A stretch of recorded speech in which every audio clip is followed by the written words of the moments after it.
ci ànd bi ak télévision Futur Média ñu dellusiwaat ak yéen comme ni ñu koy defee at bu jot mode Korité 2021 waaw waaw koor gi nag xam nga ñu ngi ci jeexital bi donc à la kuli al il faut que ñu feetu ma bëgg ngeen tàccuwaat bu baax yéen ñi fi ñëw fas yéene ànd ak ñun ci guddi gi en direct ci télévision Futur Média mode Korité 2021 daaw jotuñu ko def ci ni ñu ko bëggee ndax li fi amoon di crise boo xamante ni ba léegi mu ngi ñu topp waaye ren on s'est dit pourquoi pas célébrer la mode barki démb yéen a ngi fàttaliku maa ngi leen koy wax ni tey dañuy célébrer la mode de A à Z at bu jot nag benn programme rek le Sénégal yëpp di xaar bu ñu jibee par exemple Korité muy mode Korité 2021 dafa dem ba bokk ci agenda wu ñëpp ndax suñu nawle yi sax ñu ngi topp ci yëfi mode Korité original baa ngi ñu leen koy proposé ak ñi nga xamante ni ñoo yëngu ci wàllu mode malheureusement nag jotuñoo dugal ñu bëri ndax jot amul woon waaye tey exceptionnellement vous allez découvrir ay créateurs ay nit yoo xamante ni dañuy yëngu ci wàllu defar ba mu baax moo xam ñuy defar dàll moo xam ñuy jaay takkaay moo xam ay nit yoo xamante ni ñu ngi ci wàllu cosmétique ba ci ñiy jaay bijoux xam nga bijoux yi fi mu tollu tembe jigéen ñi ñu ngi ci gis seen bopp loolu moo tax nag ñoom ñëpp nag la ñu dajale tey ci guddi bu exceptionnel bi la nga xamee ni dañ ci fas yéene célébrer la mode.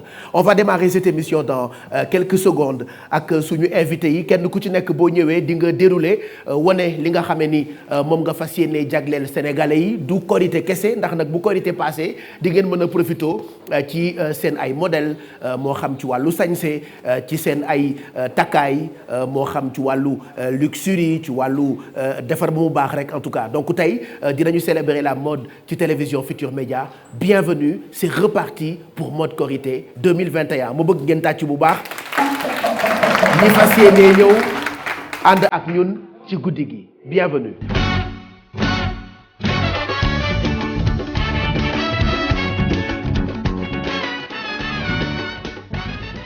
léegi nag li ñuy def mooy tàmbali ak bon plan yi bokk na ci jox leen ay adresse yu baax bu dee da ngeen bëgg seen bien-être dama bëggoon ñu njëkkee ak waa Black Beauty xam ngeen ni Black Beauty depuis des années dañuy ànd ak mode Korité moo xam mode tabaski ba ci décembre lu ñu organiser rek ci wàllu mode ñoom ñoo ciy jiitu donc d'abord ñu ngi gërëm waa Black Beauty ci confiance bi nga xamee ni jox nañu ko équipe yu mode Korité 2021 parce que ñu ngi gis seen bopp quand même ci li nga xamee ni ñoo ngi koy proposé ci télévision Futur Média Black Beauty nag miin ngeen ko mais waxaat du bëri wax bu ngeen bëggee profito ci li nga xamante ni moom la Black Beauty jagleel sénégalais yi surtout jigéen ñi Black Beauty daf leen beral loxo la preuve bu ngeen demee fi nga xam ni moo di Black Beauty bi nekk Sacré-Cœur di ngeen gis li ngeen soxla pour mën a nekk au top bu dee da ngeen am xew wala ngeen bëgg rek comme je dis depuis sànq defar ba mu baax Black Beauty bi nekk centre ville itam mën ngeen fa dem académie bi naa leen jox d'ailleurs seen ay numéro de téléphone mais d'abord on découvre encore li nga xam ni moom la Black Beauty jagleel sénégalais yi.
lu ma yóotu rek sol ko mu ànd ak man duma wax nag di fàtte qualité ndax ñun qualité ci loolu rek la ñuy dox VIP ñëpp xamee nañ ko Black Beauty ndax lépp lu baax du VIP ku ko takk ci mbedd mi rek Black Beauty la ko jëndee ñu ñëwati nag yemuñu fa ñu ñëw ak yéen ci premier choix jóge fa ci cheveux naturel brésilien bàyyiwuñu benn cheveux yi bëri na loolu nag mais wute na de sama gars yi te lépp lu baax nag fii rek la am maa leen wax loolu ak événement yeeg Black Beauty du yomb mukk nag.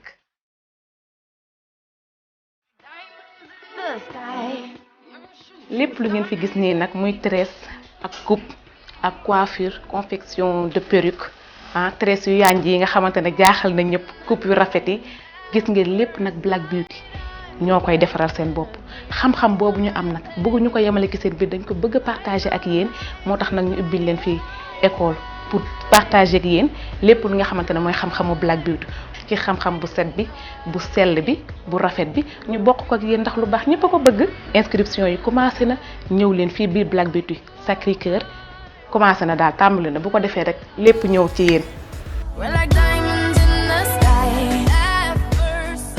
yéen a ngi seen biir showroom Black Beauty centre ville comme niñ leen ko waxee rek Black Beauty kese ngay dugg di am embarras de choix ndax tellement que expo bi day bëri doole loolu sax nag nga naan bii lay jël wala bële yéen a ngi gis lii nii ni mu yànjee feeti nag Black Beauty yéen rek lay xaar yéen ñi nga xamante ne yéen a ñu jox confiance wóoluñu ñu itam ñu doy loo leen moo tax xeetu baax yi rek lañ leen di tegal.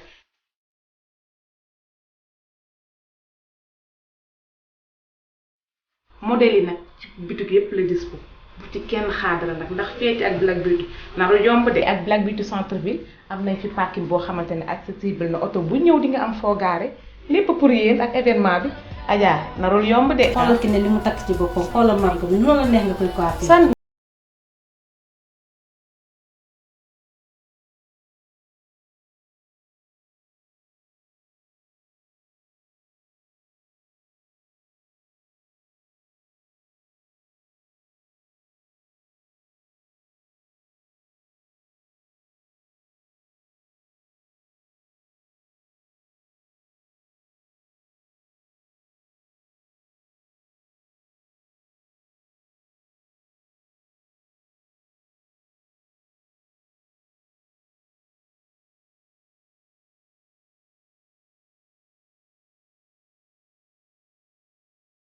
ngeen tàccuwaatal ma bu baax Black Beauty c'est vrai que tooguñu ci plateau bi ndax dañu leen fekkoon ci showroom bi nekk Sacré-Cœur kenn dootul werante seen mën bopp petite tête perruque bu ngeen bëgg cheveux naturels maanaam jaratul sax léegi ngeen di yónni ay GP wala kuy tukki ngeen di ko wax mu jëndal leen lu ngeen defaree ba mu baax pour seeni bopp parce que Black Beauty mu ngi fi donc ñu ngi gërëm bu baax Black Beauty muy premier bon plan bi ñu leen bëggoon proposé ci mode Korité 2021 Black Beauty am na bu nekk Sacré-Cœur fa la ñu jógee léegi seen numéro téléphone di 653 44 48 bu leen neexee itam ngeen dem Black Beauty bi nekk centre ville seen numéro de téléphone di 77 876 51 51 bu leen neexee itam ngeen dem académie Black Beauty seen numéro de téléphone di 77 699 56 56 dañuy àggali ba tey di leen won yi ñu bëgg ngeen jëfandikoo ko ci wàllu mode puisque tey dañuy célébrer mode de A à Z fii ci télévision Futur Média mode Korité 2021 ginnaaw bopp bi dañuy dem nag ci yoo xamante ni bu ngeen ko dégloo di ngeen mën a profité ci li ñu jagleel sénégalais yi ma bëgg ñu accueillir Seynabou Diène moom nag dafa spécialisé wu ci wàllu esthétique ba noppi itam am na master class bu am solo boo xamante ni mu ngi koy waaj a organiser pour toutes ces femmes qui veulent évoluer ci wàllu esthétique Vogue Avenue la tudd lu bees la ay xale fa nekk am nañu jom et ay jàmbaar lañu ma bëgg ngeen tàcc bu baax Seynabou Diène mu ñëw fekk si ñu ci plateau bi ñu mën a waxtaan ci li mu jagleel sénégalais yi tàccuwaat leen ko bu baax a baax a baax a baax a baax a baax a baax voilà Seynabou merci d'être là ñu ngi bég ci sa teewaay ci mode Korité 2021 sañse bi déjà rafet na mais tey dañuy waxtaan bu baax ci wàllu esthétique ma bàyyi la nga jël micro bi ça va. Ça va alhamdulilah. Félicitations. Merci beaucoup gis naa liggéey bu rafet bi nga jagleel sénégalais yi mais d'abord dama lay bàyyi nga nuyoo public bi nuyoo itam ak téléspectateurs yi nga xamante ni tey ñooy seetaan mode Korité 2021. donc salaamaaleykum ñu ngi leen di ziar yéen ñëpp. Pape Cheikh maa ngi lay ziar. ñu ngi leen di baalu ak di leen baal ak ci weeru koor bi di ñaan yàlla boole ñu baal. amiin. ñu fekkee ay déwén yu bari. amiin amiin. Incha allah. Voilà. Donc moi c'est Seynabou Diène, propriétaire de Vogue Avenue. D'abord raconte-moi histoire Vogue Avenue. Pourquoi mu tudd Vogue Avenue? Parce que quand tu entends tur bi rek da ngay voyager quoi. Muy un nom boo xamante ni dafay woote luxe, dafay woote lu rafet. Pourquoi Vogue Avenue? Donc Vogue Avenue, le nom vient de ma petite sœur. Et de base, en fait, j'aime bien tout ce qui est soins, pédicure, manucure. Donc j'étais en Thaïlande et j'ai découvert ce qu'on appelle la fiche pédicure. Fiche pédicure. Oui. Lan mooy fiche pédicure. Fiche pédicure, en fait, c'est un bassin avec des poissons. D'accord. Donc c'est les poissons, en fait, qui viennent dévorer les peaux mortes. D'accord. C'est vrai que man loolu ci documentaire yi laa koy gis mais boo dugalee sa tànk après jën yi ñëw nekk ci tànk bi. Voilà. Non seulement dafay setal tànk mais en même temps daf lay jox bien-être. Exactement, en effet. D'accord. Donc Vogue, c'est parce qu'en fait on voulait mettre en avant tout ce qui est en vogue. D'accord. C'est-à-dire les types de prothésies ongulaires qui sont en vogue, les dernières créations. Et pour dire vrai, en fait, la fiche pédicure, c'est une première au Sénégal. Ouais. Et donc, du coup, on voulait mettre en exergue la fiche pédicure, mais en même temps, on fait d'autres services, c'est-à-dire la prothésie ongulaire, plus la pédicure et la manicure. D'accord. Donc, tout ça, vous faites. Est-ce que yomboon na pour ngeen jëlee, par exemple, fiche pédicure jëlee ko Thaïlande indi ko fii Sénégal comme ni nga ko waxee c'est la première fois mu am Sénégal moi c'est la première fois même que j'entends que existé na fii ci dëkk bi ça a été facile pour vous? Donc à vrai dire en fait c'était pas facile parce qu'au début les poissons qui se chargent d'enlever les peaux mortes, l'exportation est interdite en France. C'est les Gararufa. D'accord. Donc je me suis renseignée et il s'est avéré en fait que les Gararufa peuvent être remplacés par les cyclidés. C'est d'autres types de poissons qui peuvent faire le même travail. D'accord. Donc du coup on a pu trouver les poissons au Sénégal. D'accord. Et ça s'est bien passé. D'accord. Ouais. Et depuis lors, vous faites de la fiche pédicure. C'est comme ça que ça s'appelle. Mais nit yi ñemewuñ ko. duñ ko ñeme kay. Mais man je leur demande de faire ça parce que gis nga tubaab yi bu ñu bëggee bien-être waxuma sax tànk bu set wala bu siluissé wala bu rafet loolu am na ay nit yu yëngu ci wàllu médecine yu koy prescrire ay nit pour ñu dem defi ko y en a qui paye di dem ba Thaïlande pour dem defi fiche pédicure. En effet. Ouais, je pense qu'on va faire un détour ñu dem Vogue Avenue quand même parce que li ñuy wax neex na mais baax nañu woon ko téléspectateurs yi ce que vous proposez aux Sénégalais je dis pas qu'aux Sénégalaises waaye aux Sénégalais parce que bien-être moom ak soin de soi dafa war góor war jigéen. bu ngeen xoolee lii Vogue Avenue di ñu proposer vous allez vous rendre compte que normalement tous les jours war nañu fa dem pour assurer suñu bien-être donc on fait un saut chez Vogue Avenue regardez ce que propose Seynabou et ses équipes.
le grand styliste ongulaire revient à Dakar en partenariat ak waa Vogue Avenue du 9 au 13 mai mën ngeen a def seen ay pose ongle yu doy waar ay pose ongle yu mësta am fenn waaye dama ni pose ongle yi wuute na ak pose ongle yi ngeen daan gis Razak styliste bu mag a mag ci lu jëm ci wàllu ongulaire nee na faax ca Vogue Avenue daa di fay toog xàll fa place wu rëy Vogue Avenue ma nga ca cité kër góor gi waaye bu ñu noppee foofu nag après la Korité li ya nar a neex un master class déglul li ñu lay proposé le 15 le 16 ak le 17 mai ca Pullman waaw mani yéen ñu doon rêvé nekk ay styliste ongulaire professionnel mën ngeen a woote ci 77 161 16 16 pour 3 jours nga ñëw lang ak Razak le grand styliste ongulaire mu jàngal la na ñuy defaree ongle jàngal la secret yi nga xam ne moo ci nekk yépp inscription bi 300 000 francs dong la ci la lépp nekk nag Razak le grand styliste ongulaire ak waa Vogue Avenue quel duo.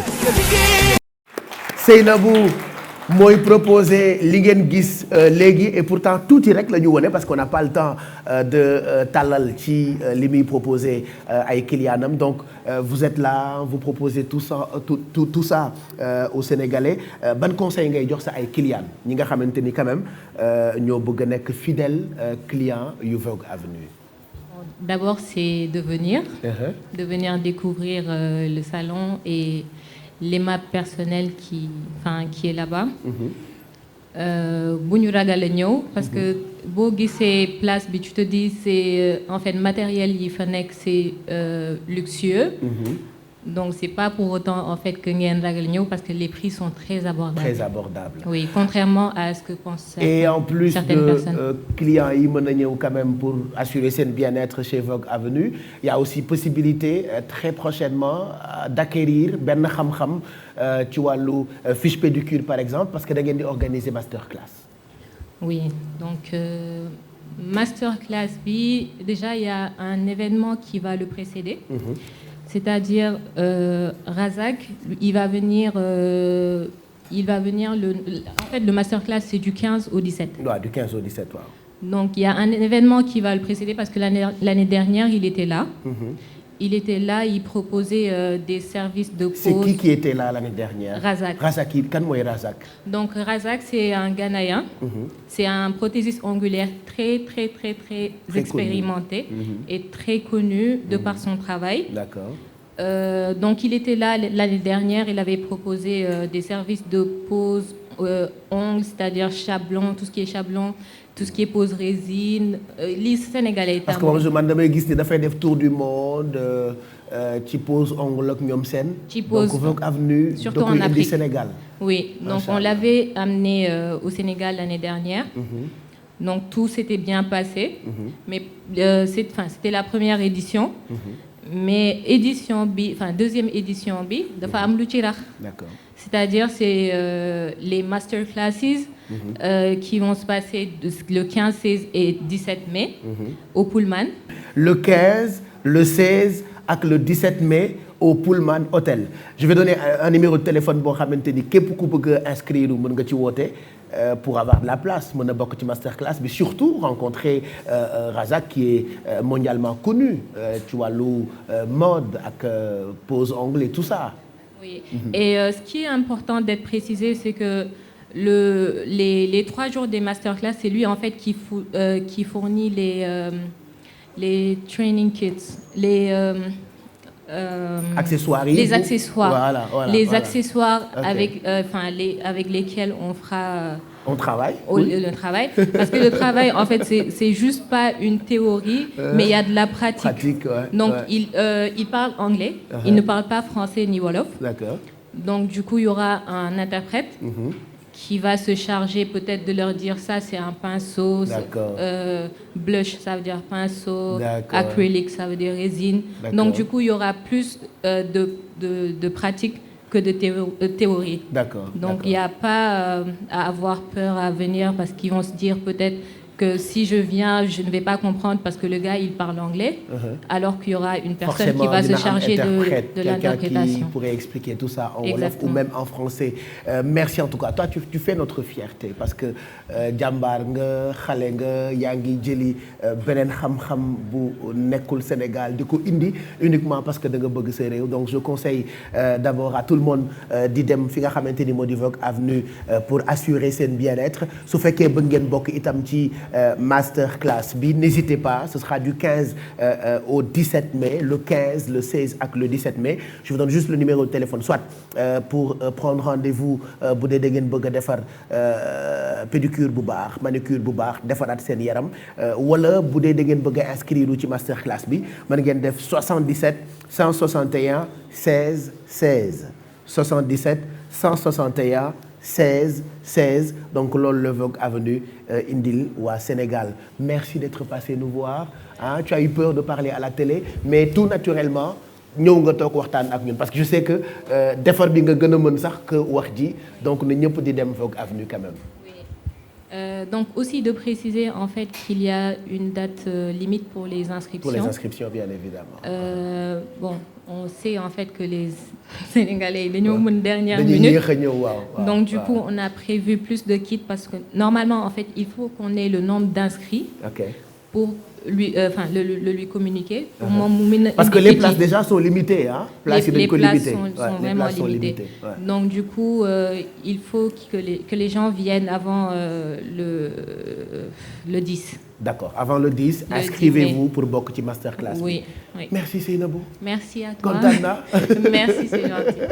soo bëggee sax ma gunge la balaa ñuy accueillir beneen invité parce que tey ñëpp a ngi fi héritage couture a ngi fi Bala Mañse ngi fi Laxat Xéwal a ngi fi ñëpp a ngi fi en tout cas ku lim juum mais ñoom ñëpp kenn ku ci nekk di nga jaar pour won ñu liggéey bi nga xamante ni moom nga jagleel Sénégalais yi donc ñu ngi doog a pare ak waa Vogue Avenue. Je rappelle encore cette masterclass bi ce sera du 15 au 17 mai au Pullman. Inscrivez-vous puisque les places sont limitées.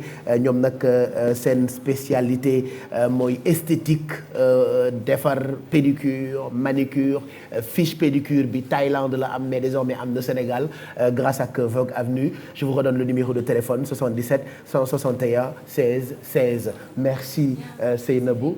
Oui, tu veux préciser sur quoi? Il y a une question qui revient toujours. C'est est-ce que les 3 jours suffisent pour assimiler en fait? Oui. Donc que ce soit 3 jours ou 2 semaines, l'essentiel en fait ce qu'il faut comprendre c'est que c'est là que la fourniture des kits est nécessaire. Parce qu'en fait, avec les kits, les inscrits vont maintenir les kits, c'est-à-dire les kits sont offerts. Donc, dès qu'ils apprennent une technique, l'important c'est une fois à la maison, c'est de répéter, parce que les répétitions, comme on dit, c'est pédagogique. Donc, en répétant, on assimile en fait les techniques qui sont montrées lors des masterclass. Super. On viendra, même moi je viendrai. Merci. Kontaan naa ngeen tàcc ko bu baax. Merci Seynabou ñu ngi lay gërëm bu baax. On viendra donc ci masterclass bi nga xamante ni moom ngeen di organiser pour gën a jàppale Sénégalais yi ci wàllu esthétique. Merci. Si vous nous rejoignez ñu ngi doog a tàmbali mode Korité 2021 tey nag nous célébrons la mode dañuy découvrir ay xale yoo xamante ni ñu ngi ciy doog a dugg waaye am na ñoo xamante ni itam am nañ ci expérience. Par exemple Laxat Xéwal xam nga Sénégal ku fi bëgg bijou bu baax moo xam or moo xam jaaro bi moo xam parure bi moo xam wiis bi boo demul Laxat Xéwal defe naa doo am bijou bu baax. Ma bëgg ngeen tàcc bu baax Assane Touré mi nga xamante ni moom moo nekk Laxat Xéwal bi nekk Pikine parce que Laxat Xéwal ñaari showroom la am na boutique bu nekk Pikine am na itam bu nekk Sacré-Cœur bi nekk Sacré-Cœur nag ci kanam dinaa leen wax li mu jagleel suñu jigéen yi waaye d'abord nañu njëkkee bi nekk Pikine ak Assane Touré ma bëgg ngeen tàccul ma ko bu baax mu ñëw ci plateau bi. Assane xam nga Laxat moom ay xéewal la jagleel suñu jigéen yi li taasukat bi ne woon ngalam li jeeg ji bëgg. Takkaay yu rafet ba noppi itam am qualité moom la bijouterie Laxat Xéwal di jagleel sénégalais yi. Assane ñu ngi lay nuyu ñu bàyyi la nga toog da ngeen ko bëgg a accompagner tuuti dëgg la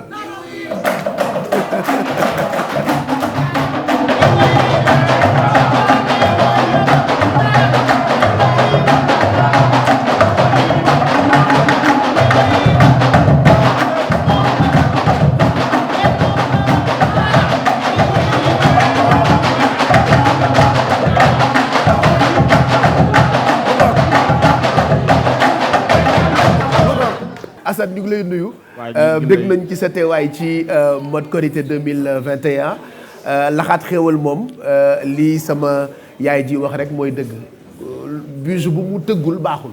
dëgg la waaw ku fa jëndul takkaay boo demee ci xew sax doo jël pee. dëgg la te ku ne xam ne ni jigéen ñi dañu bëgg xew bu ñu dem am fa ndam. dëgg la ngeen ibbi nag ñaari boutique effectivement bu Sacré Cœur bi xam naa ci kanam dinañ ci wax fileeg soirée bi di jeex.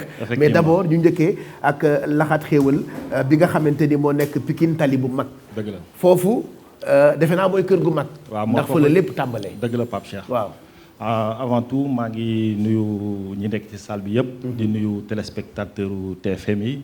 yow tamit ñu ngi lay nuyu di la ziar bu baax a baax. en fait li nga ko waxee juumoo. li nga wax lépp dëgg la. foofu mooy kër gu mag. kër gu mag nag fa la lépp cosaanoo. kon nag cosaan moom. ni ko cosaan daal mooy fa la lépp dëxuñu daal. cosaan daal mooy cosaan. mooy cosaan te fii ñu toog itam mooy cosaanu cosaan TFM jeex na kon ñu ànd def ko cosaan au carré rek quoi. macha allah Pape Cheikh ni nga ko waxee dëgg la. bijouterie laxaat xéwal nekkatul léegi bijouterie léegi groupement la. waaw parce que bijouterie laxaat xéwal léegi dafa yaatu. yaatu na yaatuwaay boo xam ne lépp te li tax mu yaatu lépp. pour satisfaire. suñu clientèle. ba tax na avant tout ñu ngi remercier jigéenu Sénégal. di remercier jigéenu Afrique di remercier jigéenu àdduna bi. parce que ñun suñu doole c'est les femmes c'est les femmes mooy jigéenu Sénégal jigéenu Afrique jigéenu àdduna bi. te jigéen ñi dàq jënd ah. mais jigéen ñi même si bijouterie laxaat xéewal day jaay ay takkaay pour góor sax mais jigéen ñi ñoo dàq jënd ah. mais lu fi waay di def boo buggee mu jar boo ci boolewul jigéen du jar en fait. mais Pape Cheikh. dama lay jox benn exemple rek. Sénégal Coupe d'Afrique basket. Sénégal jigéen ñi ñoo ëpp trophée ci Afrique. ah mais voilà kër góor dugg ci Sénégal jigéen ñi ñoo ko yor. góor goo gis mu dem jigéen a nekk ci ginnaawam. kon bu dul woon jigéen ñi dara du dox. kon nag vraiment ñun sunu ambition. sunu mbébét mooy jigéenu Sénégal am bànneex ak mbégte. te dañuy tënk suñu liggéey ci ñetti anam. dañ koy tënk ci professionnalisme. dañ koy tënk ci qualité. dañ koy tënk ci beauté. te nag am na loo xamul. or day ubbi wërsëg. or day ubbi wërsëg. day ubbi wërsëg takk or. day ubbi wërsëg. ba pare bijouterie laxaat xéewal dégg naa yéen da ngeen di jaay original or ndax am na ci or yoo xam ne dañ koy rax am na ci yoo xam ne dañ koy peinture am na ci yoo xamante ni du original or mais or pire bi ngalam dëgg bi laxaat xéewal. Pape Cheikh la am. Pape Cheikh lu dul dëgg du yàgg. lu dul dëgg du yàgg. am na loo xamante ne bu ñu ko doon def ci suñu liggéey bi kon tey duñu yegg si fii ñu yegg si. mais ñun suñu liggéey li ñu si njëkk a taxawal mooy qualité. qualité bi surtout. qualité dafa am solo. parce que tey ki nga jaay qualité bu demee dina la mën a booleeg ñeneen dina amaat fitu ñëwaat. te loolu dafa am solo. moo tax dañ koy tënk ci qualité ba pare tënk ko ci rareté. parce que takk or yomb na mais nga takk loo xam ne foo tourné kenn du ko gis. loolu moo jafe. mais yan xéewal ngeen defal jigéen ñi parce que or ak ni mu chéré jigéen ñi tey koo ci ibbi armoire am na boyetu oram mais yéen am na ay facilité quand même yu ngeen defal jigéen ñi par exemple bu Pikine lan ngeen defal jigéen ñi comme facilité. xam nga Pikine dafa nekk banlieue bi nga xam ne moom moo gën a mag ci Sénégal. ba pare tënk banlieue yi nga xam ne moo nekk aux alentours. ay Guédiawaye ay Thiaroye ay Yëmbal et cetera et cetera. ba tax na bijouterie laxaat xéwal. ku yor 30 000 francs boo fu ñëwee di nga takk or. di nga am or xanaa loolu du jàmm. waaw loolu nag li tax ñu doxal ko def ko dañoo bëgg jigéenu Sénégal yépp takk or. parce que or jombul kenn. objet de prestige la d'accord mais jigéen moo gën a nekk prestige or. dëgg la de kon jigéen ju nekk war ngaa mën a sentir sa bopp ci or takk or. ba pare takk ko yàlla def sa wërsëg ubbeeku te loolu dafa am solo. voilà Pape Cheikh daal encore une fois. bijouterie laxaat xewal ñëw na Sénégal. pour jigéenu Sénégal yi. gën a rafet gën a siluissé donte defoon nañ ko ñu gën a raffiné. dàq ci jigéen ñi nekk ci àdduna bi. te bijouterie laxaat xewal bu xëyee suba ba ngoon jot ci loolu rek lay dox. am or gën a yomb am or gën a yomb. lu waaye am bu ragal. boo amul ñëwal. opportunité yi bari na fa. tey boo ñëwee boo gisee bijou boo bëgg bu la neexee mun ngaa ñëw di fa def sa dépôt. loo am dugal. loo am dugal ba mu dëgër nga ñëw xool lu mu méngóol nga ñëw jël takkaay bi mat. waaw léegi dama bëggoon ñu def visite guidée bi. visite guidée bi daf ñu yóbbu ba Pikine tali bu mag fa la boutique bi nekk kër gu mag laa ko tuddee parce que ñaar la am na bu nekk Sacré Cœur bi nekk Sacré Cœur nag xam naa ca kanam bu waxtaan bi gënee neex dinañu ko waxtaanee mais bi nekk Pikine tali bu mag laa bëggoon ñu dem découvrir tuuti rek ci li nga xam ne ni ñoo ngi koy def foofee di bijouterie Laxaat Xéwal regardez.